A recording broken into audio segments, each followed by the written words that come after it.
नमस्कार विद्यार्थी मित्रांनो, या सेशनमध्ये आपण जरा नेहमीपेक्षा दररोजच्या पेक्षा जरा वेगळ्या पद्धतीने हा चालू घडामोडीचा जो काय एकंदरीत भाग आहे हा आपण कव्हर करण्याचा प्रयत्न करणार आहोत। मी यावरती की न्यूजमध्ये मोस्ट चर्चेत असणारे जे काय टॉपिक होते त्या टॉपिकला आपण काय केलेलं आहे त्याच्यावरती काम केलंय, त्याचे बॅनर बनवलेले आहेत आणि ते जे आहेत ते व्यवस्थित आपण एक्सप्लेन करून सांगण्याचा प्रयत्न करणार आहोत। कुठेही जाऊ नका, खूप जबरदस्त त्याच्यामधून क्वेश्चन कसे बनतील, कशा प्रकारे तुम्हाला विचारलं जाईल हे मी सगळं व्यवस्थित समजावून सांगणार आहे। आणि त्यासाठी मी असिस्टंट प्रोफेसर रमेश घोरपडे।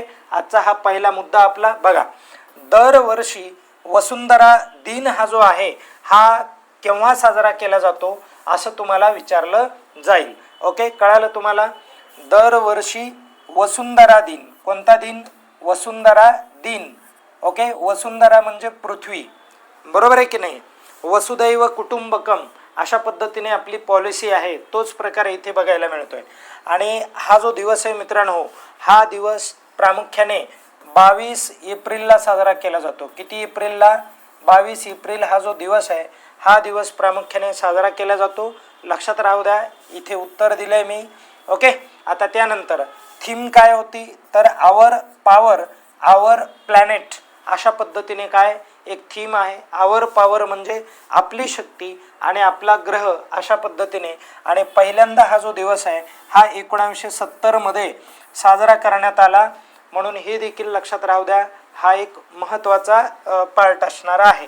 आता कळालं तुम्हाला तिथे कसा प्रश्न विचारला जाणार आहे? Most important part now in this image. Okay, व्यवस्थित मग बघा इथे काय म्हटलंय, भारतातील रामसर स्थळे जे आहेत या रामसर स्थळांच्या संदर्भामध्ये सांगतो। लक्षात घ्या, आता नवीनच नुकतंच 99व रामसर स्थळ या ठिकाणी ठरलं आहे भारतातलं। आणि भारतातलं कोणतं ठरलं आहे? शेखा झील हे ठरलेलं आहे, 99 ठिकाण आहे। आणि जे उत्तर प्रदेश म्हणजे यूपी या राज्यातलं आहे बघा, अलीगड त्याचा जिल्हा आहे। कोणता जिल्हा आहे? अलीगड हा त्याचा जिल्हा आहे, म्हणून हे देखील लक्षात राहू द्या। ओके, आणि मग आता यूपी मध्ये एकूण 12 काय झालेले आहेत? रामसर स्थळ झालेले आहेत, हे देखील तुम्हाला क्लिअर झालं पाहिजे।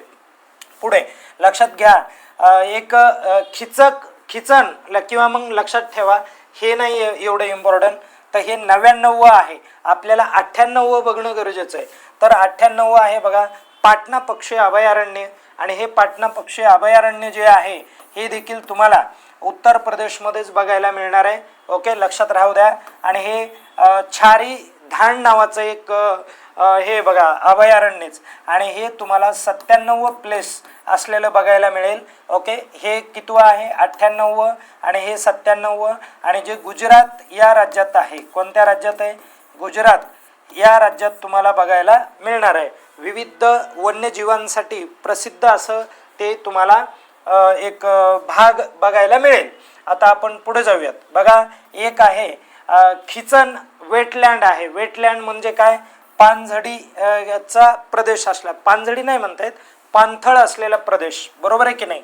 असा पार्ट आहे। आणि हे राजस्थान मधलं आहे। कुठलं आहे हे? राजस्थान या राज्यातलं आहे। लक्षात राहू द्या, राजस्थान मध्ये हे जे ठिकाण आहे हे कुर्जा या जीवासाठी हे प्रसिद्ध आहे, या पक्षासाठी प्रसिद्ध आहे, म्हणून तेही लक्षात राहू द्या। महाराष्ट्रामध्ये स्थलांतरित पक्षी किंवा पक्ष्यांचं स्थलांतर हे कोणत्या अभयारण्यात होतं तर हे नांदूर मधमेश्वर आहे बघा। आणि हे तुम्हाला कुठे बघायला मिळतं? महाराष्ट्रामध्ये नाशिक या ठिकाणी तुम्हाला ते बघायला मिळणार आहे, म्हणून तेही लक्षात राहू द्या। पहिलं रामसर स्थळ आहे, कितवं आहे? पहिलं आहे महाराष्ट्रातलं, म्हणून हे IMP ठरतं बरं का, हे लक्षात राहू द्या परीक्षेच्या दृष्टीने। ओके, चला आता बघा, भारताचा विचार केला तर सध्या 95 तिथे दिले, 95 नाही 99 जवळपास काय आहेत आपल्याकडे रामसर स्थळ आहेत। आणि महाराष्ट्रातलं पहिलं रामसर स्थळ कोणतं आहे ते विचारतील। आणि हे खिचन वेटलँड हे कुर्जा या पक्षासाठी प्रसिद्ध आहे। आणि उत्तर प्रदेशमध्ये आता 12 काय झालेले आहेत तर रामसर ठिकाणं झालेले आहेत। आणि सर्वाधिक कुठे आहेत? तमिळनाडू। ओके, तमिळनाडू या राज्यामध्ये आहेत. किती आहेत? 20 आहेत. किती आहेत? 20 आहेत. लक्षात राहू द्या. ओके. आणि रामसर करार झाला होता 2 फेब्रुवारी या तारखेला बघा 1971, म्हणून ही तारीख देखील राहू द्या लक्षात. रामसर दिन म्हणून ती तारीख काय केली जाणार आहे? साजरी केली जाणार आहे. आणि कुठे तो करार झाला होता? तर इराण या देशामध्ये झाला होता. लक्षात राहू द्या हे पण. ओके. चला आता या सगळ्या ज्या काय मुद्दे, हे सगळे मुद्दे जे आहेत हे कायम लक्षात ठेवायचे. थोडंसं पुढे जाऊयात. बघा इथे काय म्हटलं आहे बघा, कॉंग्रॅच्युलेशन्स कुणाला दिलंय? तर आरण्यक घोष याला म्हटलेलं आहे. बघा आरण्यक घोष विजेता, कशाचा विजेता आहे तो? तर इंडिया 95th ग्रँड मास्टर झालेला आहे. बरोबर आहे की नाही? काय झालेला आहे तो? Grand master. कुठल्या कॉम्पिटिशनमध्ये?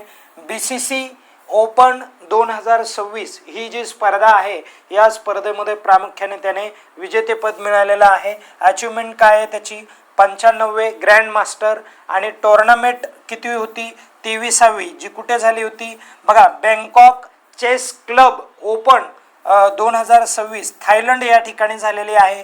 गुण 7, बघा 7 पॉईंट एवढे त्याला पॉईंट्स मिळालेत 9 पॉईंट पैकी. आणि थेट रेटिंग त्याचा किती आहे? 2501. एवढं काय डीप विचारत नाही आहेत म्हणून जाऊ द्या ते. आणि पश्चिम बंगालमधील 12वे ग्रँड मास्टर ते ठरलेले आहेत. परीक्षेच्या दृष्टीने हे महत्त्वाचं असणार आहे. ओके. म्हणून हे देखील तुम्हाला लक्षात ठेवायचं आहे. आता पुढे जाऊयात. बघा भारताची अंतर्गत सुरक्षा प्रज्ञा AI प्रणाली, तुम्हाला असं विचारलं जाऊ शकेल प्रज्ञा AI प्रणाली हे नेमकं काय आहे? तर हे कोणत्या मंत्रालयाच्या माध्यमातून बघा किंवा कोणत्या मंत्रालयाकडे सोपवण्यात आलेलं आहे? प्रज्ञा AI तर गृह मंत्रालयाकडे. पूर्णपणे स्वदेशी AI आधारित उपग्रह प्रतिमा प्रणाली आहे. बघा उपग्रह प्रतिमा प्रणाली आहे प्रज्ञा AI नावाने सुरू झालेली. ओके. विकसित कुणी केलं? बघा DRDO. आणि त्याचबरोबर CAIR ज्याला centre for artificial intelligent and robotics असं म्हटलं जातं. आणि DRDO म्हणजे काय? तर संरक्षण संशोधन व विकास संशोधन, म्हणजे defence research and development organisation आहे. ओके. लक्षात राहू द्या. चला याचे फायदे काय होणार? सुरक्षा यंत्रणा एकदम चांगली होणार आहे. ओके. आता त्यानंतर रिअल टाइम आपल्याला कळणार आहे सुरक्षेमधला आणि डेटा आपल्याला व्यवस्थित मिळणार आहे. पुढे जाऊयात. आता पुढे काय विचारलं जाईल की भारताचे अणुऊर्जा उद्दिष्ट 2047 पर्यंत 100 गिगावॅट एवढं जे काय आहे हे आपल्याला बघायला मिळणार आहे. ओके. अणुऊर्जा क्षमता. आता इथे आपण वाचून घेऊ. भारताने आपली अणुऊर्जा क्षमता सध्याच्या 8.8 गिगावॉट वरून 2047 पर्यंत 100 गिगावॉट पर्यंत वाढवण्याचं उद्दिष्ट निश्चित केलेलं आहे. हे देखील लक्षात राहू द्या. आणि जे शाश्वत व स्वच्छ ऊर्जेसाठी उचललेलं अतिशय महत्त्वाचं पाऊल आहे. आणि मित्रांनो सध्या आपण किती म्हणजे अणुऊर्जा प्रोड्यूस करतोय? तर 8.8 गिगावॉट अशा पद्धतीने. ही कुठं जायचं आहे आपल्याला? 100. पण लक्षात ठेवा भविष्यात गोळ्या मारणं हे कितपत योग्य आहे? तर हे आपल्याला या ठिकाणी समजून घ्यावं लागणार आहे. सध्या शासनाने त्या दिशेने असे इमिजिएटली असे पाऊल उचलायला पाहिजेत. म्हणजे इथे तरुणांना रोजगार नाही आहे, शेतकऱ्यांचे प्रश्न आहेत, बरोबर आहे, कामगारांचे प्रश्न आहेत, महिलांचे प्रश्न आहेत. महिलांना जरी लाडकी बहीण योजना दिली तरी रोजगाराचा हा प्रश्न शेवटी आहेच. आलं का लक्षात? 1,500-2 हजाराने काही होऊ शकत नाही. ओके. तर असा मुद्दा आहे. म्हणून याच्या विषयी निश्चितच पावले चांगले उचलली जातील अशी आशा व्यक्त करायला हरकत नाही. तर आता पुढे बघा. जॉन टर्नस ही व्यक्ती लक्षात राहू द्या. या व्यक्तीवरती तुम्हाला प्रश्न विचारला जाईल. 1 सप्टेंबर 2026 पासून ॲपलचे नवीन CEO म्हणून पदभार स्वीकारणार आहेत. तुम्हाला विचारलं जाईल की बघा ॲपलचे नवीन CEO ज्याला आपण चीफ एक्झिक्युटिव्ह ऑफिसर म्हणतो, मुख्य कार्यकारी अधिकारी म्हणतो, म्हणजे ॲपलचे नवीन मुख्य कार्यकारी अधिकारी म्हणून नुकतीच कुणी शपथ घेतली किंवा त्या पदावर कोण विराजमान झालं, अशा प्रकारचा प्रश्न विचारला जाईल आणि त्याचं करेक्ट उत्तर काय आहे, जॉन टर्नस असं उत्तर आहे, म्हणून लक्षात राहू द्या. आणि जॉन टर्नस हे जे आहेत हे कुणाची जागा घेणार आहेत, तर टीम, बघा सध्या या CEO कोण आहेत, टिम कुक आहेत. टिम कुक हे जे आहेत हे CEO आहेत आणि यांची ते काय घेतील, जागा घेतील. तब्बल 15 वर्षाच्या यशस्वी कारकिर्दीनंतर ॲपलचे सध्याचे CEO टिम कुक आपल्या पदावरून पायउतार होणार आहेत आणि त्यांची जागा कुणाला जाणार आहे, जॉन टर्नस यांना जाणार आहे. म्हणून हे देखील लक्षात राहू द्या, या गोष्टी महत्त्वाच्या आहेत. ओके, चला, ॲपल तर सर्वांना माहितीच आहे. ओके, चला, जॉन टर्नस हेही अनुभवी व्यक्तिमत्व आहे. ॲपलमध्ये जवळपास 25 वर्ष काम केलेलं आहे आणि हे आता तर हार्डवेअरचे प्रमुख देखील राहिलेले आहेत. ओके, चला, आपण नंतरचा प्रश्न कव्हर करू. भारतातील पहिल्या प्रगत 3D, बरं का, काय म्हटलंय, 3D सेमी कंडक्टर पॅकेजिंग युनिटची निर्मिती करण्यात आलेली आहे. ओके, कशाची निर्मिती करण्यात आलेली, 3D पॅकेजिंग युनिटची निर्मिती करण्यात आली. आणि कुठे केली निर्मिती असं विचारतील परीक्षेला, 100% विचारलं जाईल, तर त्याचं उत्तर ओडिसा असलं पाहिजे. आणि पुढे बघा, ओडिसा या राज्यामध्ये पहिल्या प्रगत, बरं का, पहिल्या प्रगत सेमी कंडक्टर याचा वापर विविध साधनांमध्ये केला जातो, जसं की मोबाईल असेल, कम्प्युटर असेल. पॅकेजिंग युनिटचा शुभारंभ करण्यात आला आणि केंद्रीय मंत्री अश्विनी वैष्णव हे जे आहेत केंद्रीय मंत्री, आणि त्याचबरोबर ओडिसाचे मुख्यमंत्री ज्यांचं नाव मोहन चरण मांझी असं आहे, यांच्या उपस्थितीमध्ये हे भूमिपूजन प्रामुख्याने झालं आहे. याचं उद्घाटन कुणी केलं असा देखील इथं देखील प्रश्न या ठिकाणी परीक्षेत विचारला जाणार आहे, म्हणून तेही लक्षात राहू द्या. बघा, इथे 3D पॅकेजिंग तंत्रज्ञानाचं महत्त्व जर तुम्ही विचारात घेतलं तर उद्योगामध्ये जास्त वेग येईल, कमी ऊर्जा खर्च होईल आणि याचा तसा आकारही लहान आहे. या पद्धतीने म्हणजे औद्योगिक प्रगती करता येईल, रोजगाराची निर्मिती, संशोधन विकास आणि भारताला आत्मनिर्भर करता येईल, अशा प्रकारचे पॉईंट इथे बघायला मिळतात. पुढे जागतिक मलेरिया दिन हा जो आहे हा 25 तारखेला काय केला जातो, साजरा केला जातो. वर्ल्ड मलेरिया डे बघा 25 एप्रिल जागतिक स्तरावर साजरा केला जातो, हे देखील लक्षात राहू द्या. संस्था कोणती आहे, कोणत्या संस्थेने जाहीर केलं होतं, तर world health organisation, that is WHO. Malaria म्हणजे काय, तर हे बघा, प्लाझ्मोडियम हा एक परजीवी असतो आणि या परजीवीमुळे प्रामुख्याने हा आजार होतो.